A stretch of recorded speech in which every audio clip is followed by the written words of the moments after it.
so well. I'm so happy to be here doing my first video in English, and I am a little bit afraid of how this is going to end up. But I think I have a pretty decent level of English. So I believe I'm gonna be able to communicate my ideas. But anyways, if you want to leave a comment for anything I pronounce incorrect, just let me know. I will be more than happy to improve. And I really hope you like this video because I'm super happy. But today I want to talk about this book. I don't know if you have read this book before, but I really enjoyed this lecture because, well, um, I am a very anxious person about things in life, and I think reading this book have made me like realize, not realize because I mean, most of the things that this book talks about are things that you already know. For example, that suffering is part of life. So of course, everybody suffer about something in life.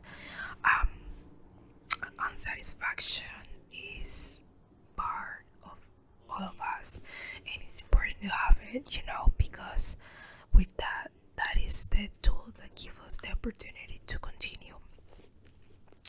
And what make us continue in life, because we want to achieve things in life. And for example, it talks a lot about problems that sometimes we feel like we are the ones that have problems in life, but that's not true. Everybody have problems. Like you are going to have problems always in your life, because I think that's the only constant in life. Problems are always gonna be there, and sometimes we feel like we are not complete, because we are not happy, but we shouldn't pretend to be happy like always, because that's not possible. There's always something to worry about or something to feel unsatisfied, but at the end of the day, you decide what to give your attention or not. You know what I mean. Like, based on your values in life, you decide what is important to give your attention or not. Because for example, let's say I know people that is super chill about life, that they don't worry too much about small problems in life that maybe I do. For example, I don't know, maybe you had an appointment to go to, I don't know, a medical appointment or whatever, but you are going late because of the traffic, and they are like, that's okay, I can go any other day, doesn't matter, because they know that there is a solution for that. And sometimes, for example, myself, I put so much attention in those details that I forget to live the best of my life. But I think it's part of being a human, right? So this book talks about that kind of stuff in life, about comparing yourself. That is something that you shouldn't do, because there's always gonna be someone else that is better than you in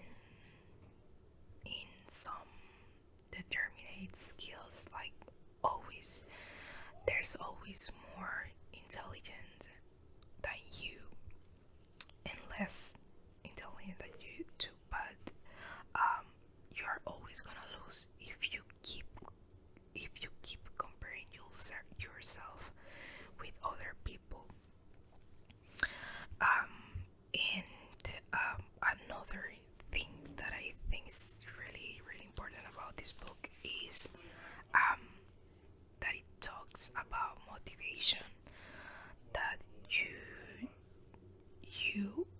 should not wait until you feel motivated to do something that you really want to achieve in life, because not always you're gonna feel motivated. Sometimes you need to do it and then you're gonna feel motivated to continue doing that thing, and then die, like, well, dead, because that's unavoidable, that's always gonna happen. And that's, like, it might sound a little bit radical or like you're exaggerating if you feel like, okay, anyways, I'm gonna die, but sometimes that's a solution, because if you feel, okay, should I try this or not, if you really want to do it, just try it, because you're gonna die anyway. So I think those are, or that is gonna be my summary about what I think this book is about. Of course, I'm not the best person to do books summary. I'm so sorry, guys. I am not a really good person at doing summary. I always do short, long stories. I'm so sorry, but I want to read like a couple of pages. I'm not gonna read a lot because I don't want to do this video super huge. So only a couple of pages, and I want, of course, to start in the first chapter. Okay. Charles Bukowski was an alcoholic, a womanizer, a chronic gambler, a loud, a cheapskate, a deadbed, and in his worst days a poet. He's probably the last person on earth you will ever look to for life advice or expect to see in any sort of self-help book, which is why he's the perfect place to start. Bukowski wanted to be a writer, but for decades his work was rejected by almost every magazine, newspaper, journal, agent, and publisher he submitted to. His work was horrible, they said, crude, disgusting, depraved, and as the stacks of rejection slips pile up, the weight of his failures pushed him deep into alcohol, fueled depression that would follow him for most of his life. Bukowski had a day job as a letter filler at post office. He got paid shit money and spent most of it on booze. He gambled away the rest at the traceback. At night he would drink a lot and sometimes hammer out poetry on his bed up old typewriter. Often he wake up on the floor having passed out the night before. 30 years went by like this, most of it a meaningless blur of alcohol, drugs, gambling, and prostitutes. Then, when Bukowski was 50, after a lifetime of failure and self-loathing, an editor at a small independent publishing house took a strange interest in him. The editor couldn't offer Bukowski much money or much promise of sales, but he had a weird affection for the drunk loser, so he decided to take a chance of him. It was the first real shot Bukowski had ever gotten, and he realized probably the only one he will ever get.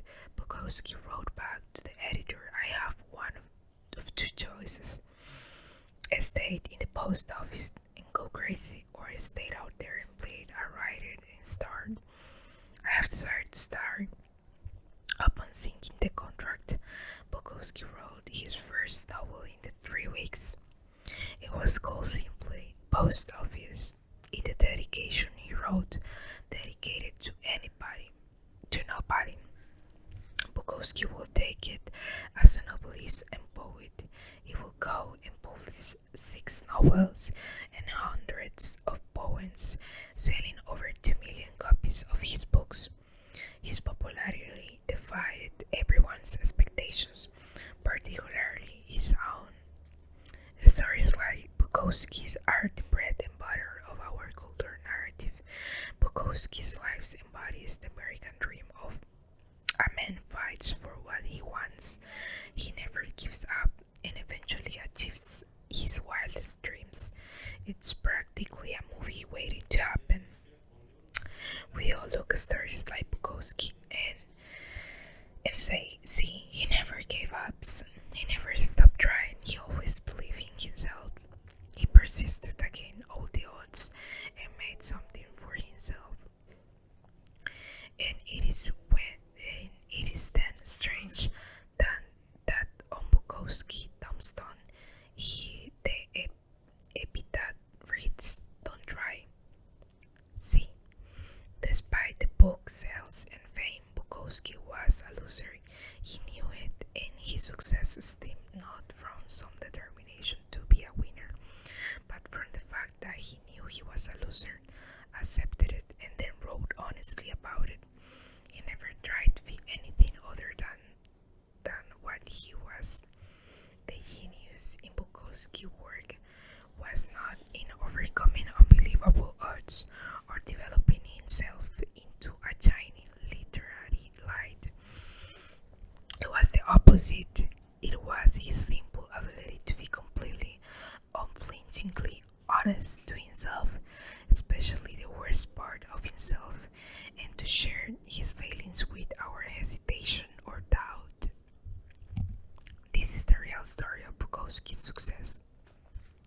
His comfort with himself. As a failure, Bukowski didn't give a fuck about success. Even after his fame, he still showed up to poetry readings, hammered and verbally abused people in his audience. He still exposed himself in public and tried to sleep with every woman he could find. Fame and success didn't make him a better person, nor was it becoming a better person that he became famous and successful. Self-improvement and success often occur together, but that doesn't necessarily mean that they are the same thing.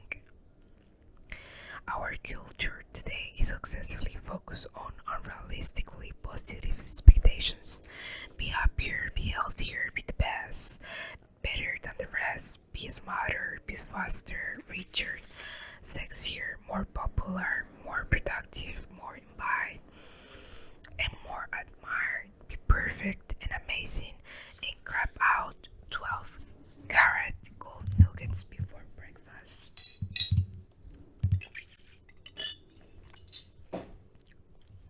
While kissing yourself, you ready pose and 2.5 kids goodbye. Then fly your helicopter to your wonderful, fulfilling job, where you spend days doing incredible, meaningful work that's likely to save the planet one day.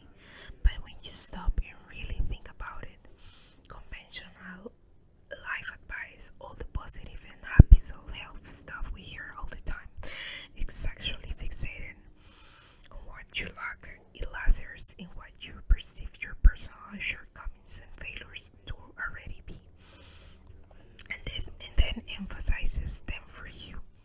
You learn about the best ways to make more money because you feel don't have enough money already. You stand in front of the mirror and repeat affirmations saying that you are beautiful because you feel as though you are not beautiful already. You follow dating and relationships advice because you feel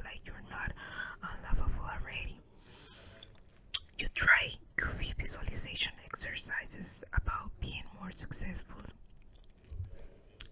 because you feel as tough as you are successful enough already. Ironically, this fixation on the positive, on what's better, what's superior, only serves to remind us over and over again of what we are not, of what we lack, of what we should have been but failed to be. After all, not truly happy person feels the need to stand in front of a mirror and recite that she's happy. She just is. They're saying in Texas, the smallest dog barks the loudest. A confident man doesn't feel the need to prove that he's confident. A rich woman doesn't feel a need to convince anybody that she's richer. Either you are or not. And if you are dreaming of something all the time, then you're reinforcing the same unconscious reality over and over that you are not that. Everyone in their TV commercials wants you to believe that the key to a good life is a nicer job, or a more structured car, or a prettier girlfriend, or a hot tub with an inflatable pool for the kids. The the world is constantly telling you that the path to a better life is more, buy more, out more, make more, fuck more, be more. You are constantly bombarded with messages to give a fuck about everything, all the time. Give a fuck about new TV. Give a fuck about having a better vacation than your co-workers. Give a fuck about buying a new lawn ornament.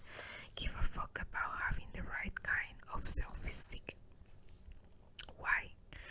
My guess because giving a fuck of more stuff is good for business. And while there's nothing wrong with good business, the problem is that giving too many fucks is bad for your mental health.